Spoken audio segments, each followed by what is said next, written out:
What's going on, everyone? Talen here, and welcome to another Marvel Future Fight video. Alright, so in this video here, we're going to be taking a look at Spectrum. I got her leveled up basically from the faction battle event, which, what was it, Magic versus Science or something like that? I've already forgotten. So I got the BIOS to unlock her, and then I just used a Mega Rank Up ticket, and then a Mega Tier 2 ticket on her. So that is how we got her leveled up, and as you can see, I did fully transcend her. I was planning on transcending Quasar, but there was one thing here from Spectrum that really caught my eye and is the reason that I decided to transcend her first over Quasar, and that is the leadership. Yes, a lot of you might have already guessed that, but this leadership is so nice that I just wanted to have access to it in World Boss Legend, and then if I decide to use her in what was it, dispatch, the dispatch missions, then I can use her there as well, and she'll be at full power. And yeah, we have 36% energy attack for all allies and ignore dodge by 36%. So that's the huge thing. I really like ignore dodge on my characters, and having a leadership here that gives me some attack and ignore dodge, yeah, I couldn't really pass it up. So that's the main reason why I decided to transcend her. Hopefully I don't end up regretting that, but yeah, that's what we did. So let's go ahead and take a look here. We have all of her skills fully leveled up. Her awakening skill is pretty much kind of standard for the awakening skills in terms of the effects that it's going to give you. You've got the all defense down minus 60%. We've got our crit rate, our crit damage. We've got the ignore dodge, which is nice. We've got the damage increase for one attack. We have the all attack, all defense. So yeah, nothing unique or special about the buffs that we're getting there. And then let's see. Her passive here, which is actually pretty cool. She gets 60% reduction from energy damage, and then we increase our skill damage by 25%, bonus damage by 35%, 100% chance to increase our critical hit damage by 50% on a critical attack, and that's really nice. I love the characters that have that bonus crit damage because it really is noticeable for their damage output. Besides that, we've got some effects here on the second skill with the guaranteed crit rate that we want to get. The third skill, we've got that accumulation, which is really nice. It stacks up to what, 70%? Yeah, 70% all attack. Oh, we have a heal in there too. I didn't notice that before. That's really nice. The fourth skill here, we got some all defense down, only minus 50%, so nothing huge. But again, I'm mainly going to be using her for leadership, and also in World Boss Legend, they can't be debuffed anyway, so the all defense down won't matter there. We've got increase to our lightning damage, which is good, even though she only has... This is the only skill that does lightning damage, isn't it? Except for... Oh no, not even her awakening skill. Why do we have a buff to lightning damage here if that's the only skill that can take advantage of it? Yeah, everything else is energy. That's really weird. And then her fifth skill here, we've got some penetration, which is really nice. It's only 50%, so it's not really gonna, I think, make her super useful in PvP, but hey, she could be someone you want to throw in there just because that 60% damage reduction from energy attacks, because we have a lot of energy damage dealers there. And then we have all attack, all defense. We got some speed and our crit rate by 20%, so very nice buffs there. So she's got a lot of stuff going on for her with her skills there. Her 4-star passive here, though, is one hit. She has a 100% chance to dodge physical attacks for 5 seconds. She does have to get hit for this to trigger, but luckily it's just when hit, not a percent chance when hit. So she's guaranteed to get this if she gets hit. So that's actually pretty cool. So she reduces her energy attack damage that she takes, and then if she gets hit by an attack, she'll dodge all physical attacks, so that could be useful. It's 5 seconds on a 7-second cooldown, so I mean, it'll be up most of the fight if you're, you know, taking a few hits. And we have invincibility on the third skill here, so you can get hit while that's up. Anyway, and then I already went over leadership, the reason why I transcended her. We've got overdrive on her. It's just a stage 6. I didn't go ahead and fully awaken those because I think I'm mainly going to be using her as support. Right now, just to test her out, I do have a CTP of rage on her, but I'm probably going to be changing this to a CTP of insight to have her, you know, as support, because I'm mainly just going to be using her for leadership. So I might as well put that insight on her to get even more support for my team, unless she turns out to be a real powerhouse. And I mean, hey, I'll just use her as the main DPS and maybe keep this rage on her if she impresses me enough. Of course, there's no uniform there, But yeah, that's what my Spectrum's looking like. We check out the stats here. We've got basically max crit rate. We're going to get a 20% buff from the 5th skill, so it will be maxed. Our crit damage is really low, so I do need to work on that a little bit, but we'll see how much I end up, liking her damage if I want to invest more resources in her. Her dodge is not maxed out, but I put all of the dodge urus I could on her. They're not mythic, they're just 5 stars, so I guess I got to get them to mythic if I want to get her dodge maxed out. But for the purposes of testing her out and seeing how good she could be, 71% dodge should be perfectly fine for our rage. We have max ignore defense. We are a little bit short on skill cooldown, but that shouldn't matter since we're using a rage. I think she could be played pretty well actually with just a regular damage proc. Maybe CHP of energy to take advantage of the hits, because you can cancel one skill at least, get a little bit more hits in there. She has leadership tags, so she can use that.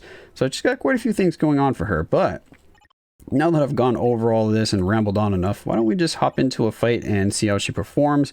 Actually, we do want to show our cards here. I still just have that 2% additional pierce, so I have that 2%, and nothing else I don't think has changed on my cards because I haven't worked on them since then. So yeah, let's go ahead and hop into a fight and see how she can do. Alright, so here we are over at Null, stage 2, like I always do with all the characters when I'm testing them. This is pretty much the stage that I go to. We do have a full support team here that I'm going to try her out on. We have Mystique for her tier 2 passive. We have Cyclops for his uniform passive upgrade, whatever you want to call it. It was, what, 30% energy attack or something like that. I could get more. I don't have another. I could use Valkyrie there, but she doesn't need the ignore dodge from Valkyrie, because we have it on our leadership here, so that's really nice. And then Cyclops does have a CTP of Insight, so we are getting the support there from Cyclops as well.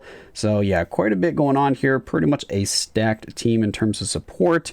Since she has that dodge, ignore dodge, I'm not going to use any ignore dodge strikers. I'm just going to go with this team here. And we'll see how we can do, because we have a heal on the 4th skill, so I think our survivability should be fine. Hopefully. We'll see. Alright, so rotation that I kind of like to use is 3, go 2, and then 4, and cancel into 5 for the damage. If our rage, decides to activate, we get the damage there, and then we'll let it go. And now we do 3, 2, 4 awakening skill, wait for a bit of a tornado to come in, and then go into the 5th skill.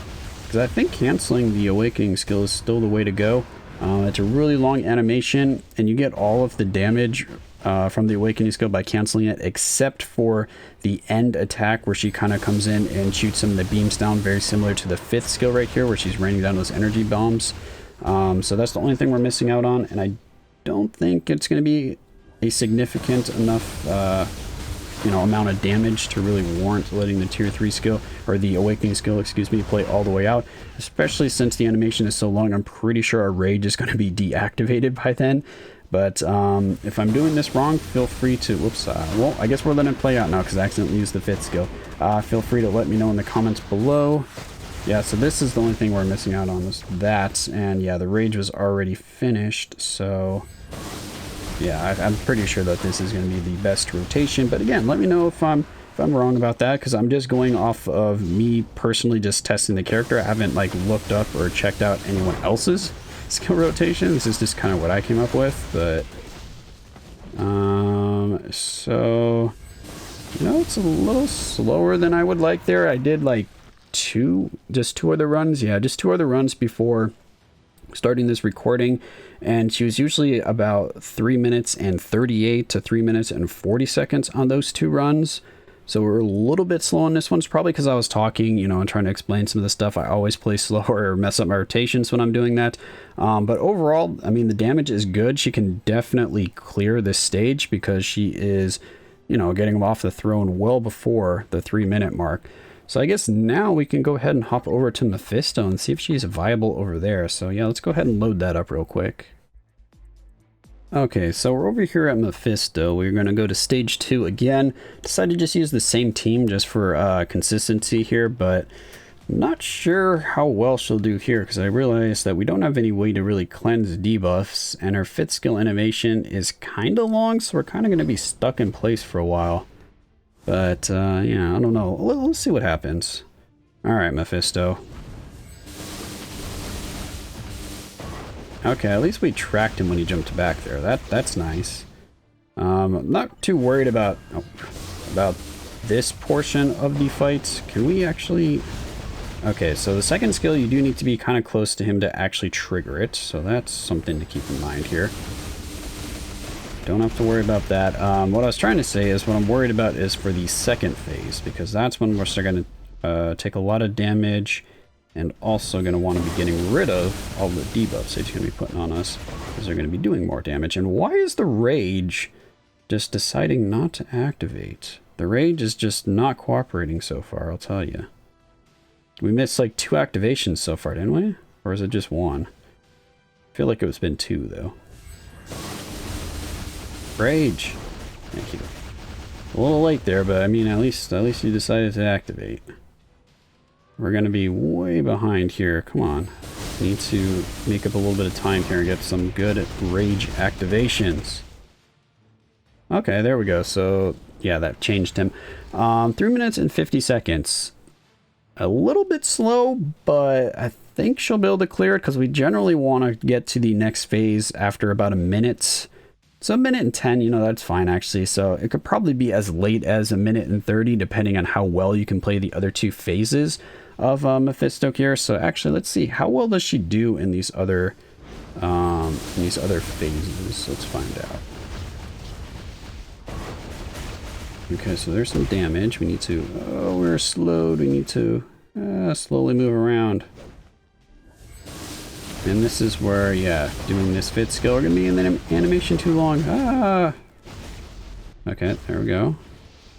What was our heal again? Was on the 4th skill?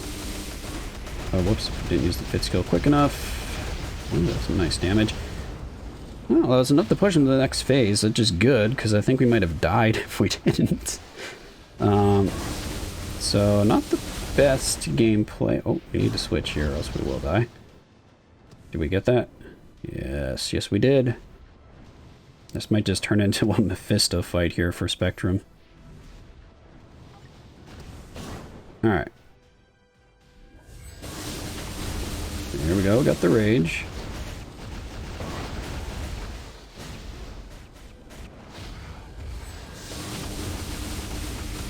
Okay, we got our Tornado, and... Oh, don't die here.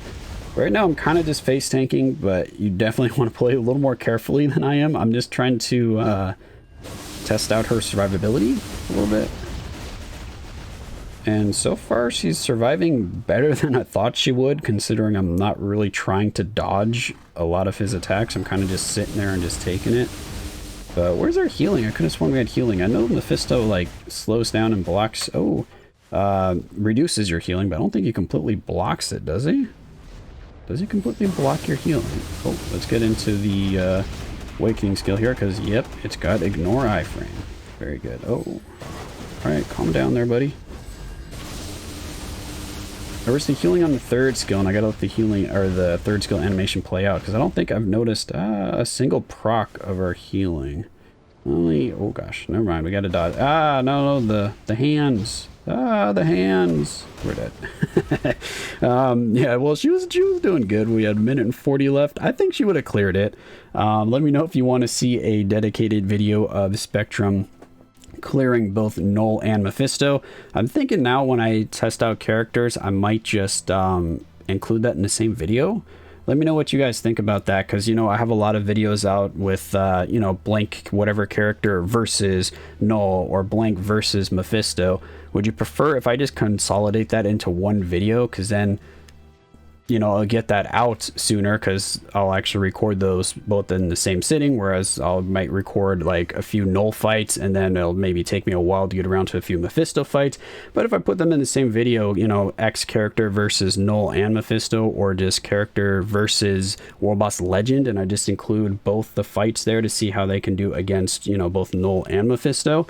Let me know if you prefer to see that, or if you like them actually as separate videos where it's just versus Null versus Mephisto, so that way you can click on whichever one you're interested in instead of clicking on this one video and then scrolling to whichever fight you want to see. But yeah, I'm kind of curious about that. Or also if you still just prefer to only see one or the other, because I mainly, personally, I just fight against Null. I hardly ever fight against Mephisto unless he's my world boss of the day. I just do a lot of fights against Null just because I find Null easier to fight against, and he's just takes less time, because a lot of times I end up making mistakes against Mephisto in the second phase and have to restart, whereas Null, generally I always clear him first try. So yeah, there is that. But anyway, let me know about that.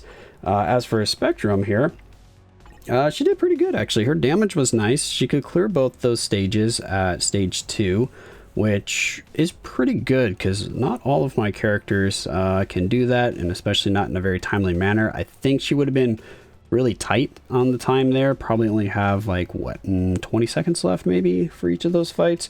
But again, I'll probably do a dedicated video on Spectrum versus both Mephisto and Null before I take off this rage, if I decide to take off this rage, because we do have Dr. Doom coming out, and I definitely want to give him a CTP of some sort, and it's probably going to be a CTP of rage, because unless the uniform changes it so he does lightning damage, which he might, but don't know if they actually will or not, then it's probably going to be rage. If he has all lightning damage skills, then it's probably going to be judgment.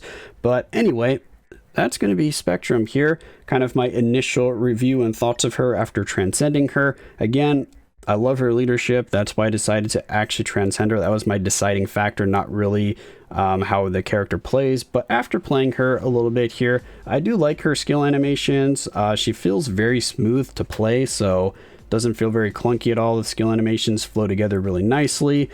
She has great survivability, actually. I was very surprised that she was surviving that well, especially since I never noticed that heal actually going off, which, what skill was that actually on it? And I have a little fly flying around me right now that's really, really annoying me. This thing needs to get away from my eyes. Get out of here, fly. Why are you bugging me? What's this little gnat or something? This thing is microscopic.